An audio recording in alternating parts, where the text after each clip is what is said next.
My name is Ann Ruhr-Pfeiffer, and right now we are at R&R Cabin in Lutsen, Minnesota. This is a really special place to me and my family.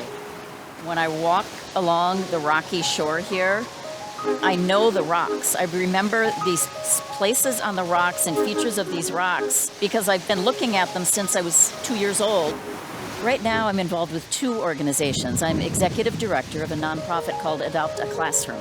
And Adopt a Classroom raises funds for classroom supplies across the country. It's important because a lot of people don't know that teachers pay for supplies for their students out of their own pockets. My volunteer life, I am chair of the board of a small museum in St. Paul, Minnesota called the Minnesota Museum of American Art, which is intertwined with the history of Minnesota and art and craft in a really special way.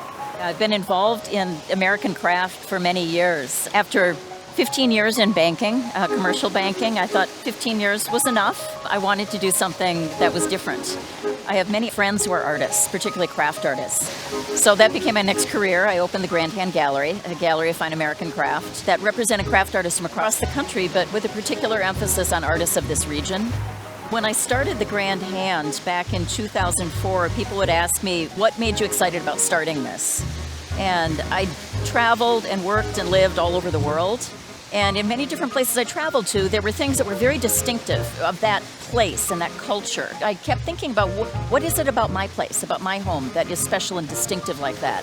The culture here has been influenced over the years by Scandinavian immigrants, by the native communities that were here long before, and more recently an influx of communities from Asia and from Africa. It's made it a really rich and unique kind of cultural fabric in Minnesota. I think is really special. Back in the 50s and 60s, the Minnesota Museum used to host exhibitions that were called the fiber clay metal shows. And they drew contemporary mid-century craft artists from all over the country. It was the only place at that time where really high-end contemporary craft was being taken seriously and being shown. So there was that appreciation early on. It then led to kind of guilds being formed, so organizations that were medium specific. So we have the Textile Center in Minneapolis. We have the Center for Book Arts, High Point Center for Printmaking, Northern Clay Center. There are all these different organizations that encourage learning by both amateurs and professionals, and the opportunity for anyone to come and take a class and learn.